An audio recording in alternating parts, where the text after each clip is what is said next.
இனிய காலை வணக்கம் நண்பர்களே. இது பங்குனி உத்திர சிறப்பு பதிவு. ஆதிசங்கரர் இயற்றிய சுப்பிரமணிய புஜங்கம் 7வது ஸ்லோகத்தை இப்பொழுது பார்க்கலாம். அந்த ஸ்லோகம் எப்படி ஆரம்பிக்குதுன்னா, மகா அம்போதி தீரே மகா பாப சோரே, மகா அம்போதி தீரே மகா பாப சோரேன்னு ஆரம்பிக்குது. அம்போதி அப்படின்னா கடல், தீரே அப்படின்னா உங்களுக்கு தீரே அப்படின்னா கரை. அம்போதியில் பாவும் 4வது பானா, தாவும் 4வது தானா. மகா அம்போதி பெரிய கடல். ஸோ ஒரு பெரிய கடல் கரைன்னு வச்சுக்கலாமே. மகா அம்போதி தீரே ஒரு பெரிய கடல் கரையில்.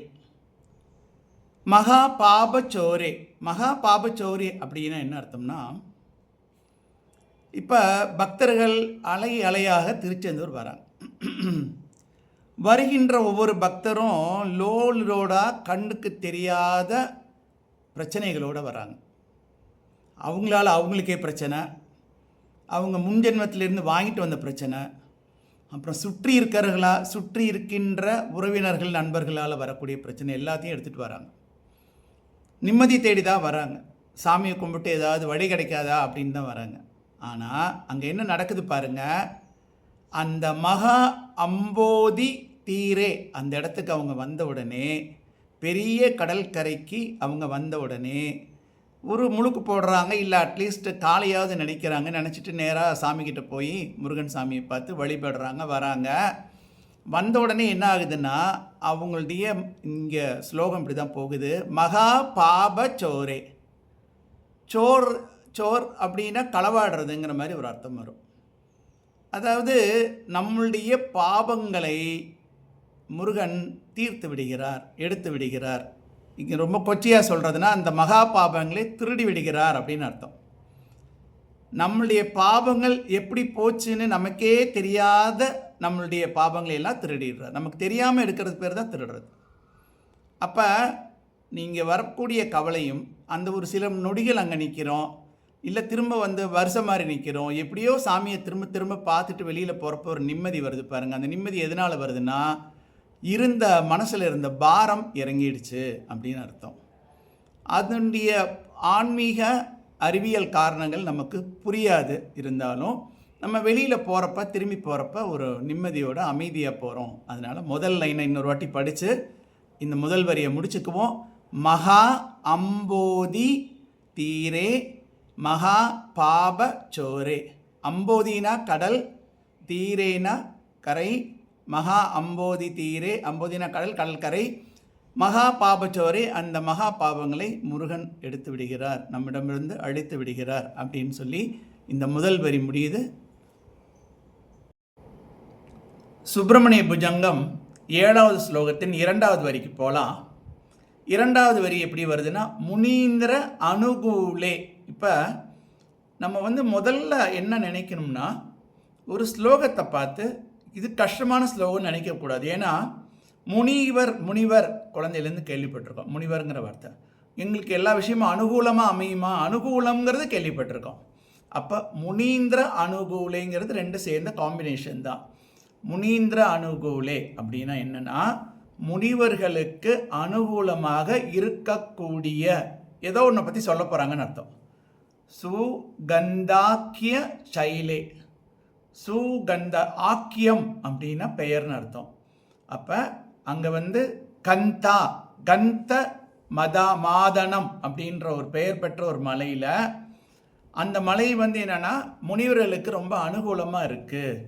கந்த மாதனம் என்ற பெயர் பெற்ற ஒரு மலையில் நிறைய தபஸ்விகள் முனிவர்கள் எல்லாம் தபஸ் பண்ணிட்டு இருக்காங்க. அந்த இடம் அது எங்கே இருக்குன்னா உங்களுக்கு திருச்செந்தூர் கடற்கரையில் இருக்குது அப்படிங்கிறதோட அந்த 2வது வரி முடியுது. ஸோ இப்போ முதல் வரி 2வது வரி ரெண்டையும் சேர்த்து பார்த்தோம்னா, மகா அம்போதி தீரே மகா அம்போதி தீரே மகா பாபச்சோரே.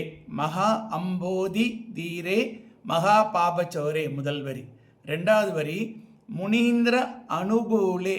முனிவர் நமக்கு தெரியும், அனுகூலம் நமக்கு தெரியும், அதனால முனீந்திர அனுகூலே சுகந்தா ஆக்கிய சைலே.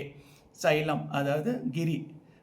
அதாவது என்னென்னா உங்களுக்கு எப்படி வரும்னா, கந்தமாதனம் என்ற பெயர் பெற்ற ஒரு மலையை பற்றி சொல்கிறாங்க. அந்த மலை முனிவர்களுக்கு அனுகூலமாக இருக்கக்கூடிய இடம் என்று சொல்லி இந்த 2வது வரி முடிவு பெறுகிறது.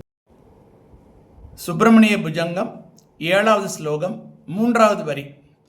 குஹாயாம், கு கா 3வது கானா, குஹாயாம் வசந்தம் ஸ்வபாச லசந்தம். பாருங்க, ஒரு எதுகு மோனையோட வருது பாருங்க, வசந்தம் லசந்தம் அப்படின்லாம்.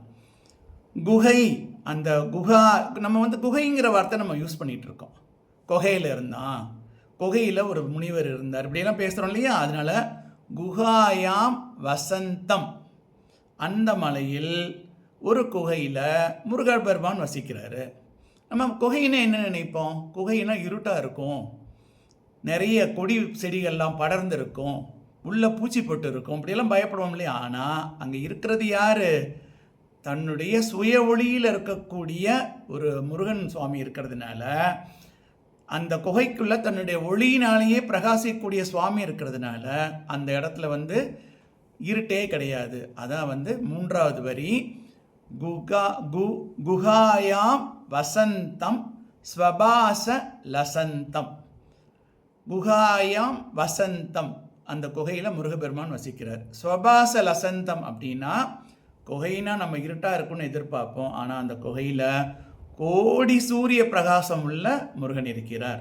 அதனால தான் அது அவர் சுவாமி குகன் இருக்காரு அப்படின்னு சொல்லி இந்த 3வது வரி முடிகிறது. சுப்பிரமணிய புஜங்கம் 7வது ஸ்லோகத்தின் 4வது வரியை பார்க்கலாம். ஜனார்த்திம் ஹரந்தம்.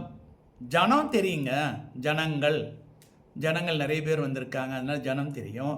ஆர்த்தினா கஷ்டம், ஜனங்களுடைய கஷ்டங்களை போக்கக்கூடிய. ஹரந்தம் அப்படின்னா போக்கக்கூடிய, நீக்கக்கூடிய.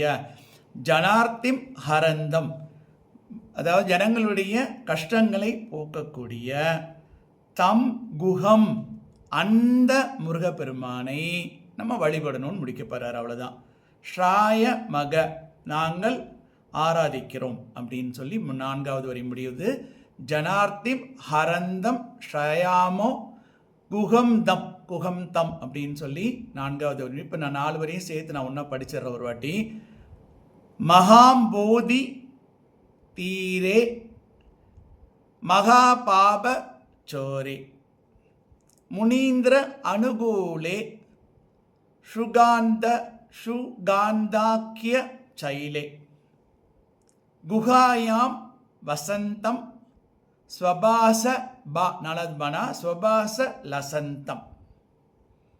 அப்புறம் ஜனார்த்திம் ஹரந்தம் ஸ்ரயாமோ உகந்தம் அப்படின்னு சொல்லி இந்த ஸ்லோகம் கொஞ்சம் ஈஸியான ஸ்லோகம் இல்லை இது.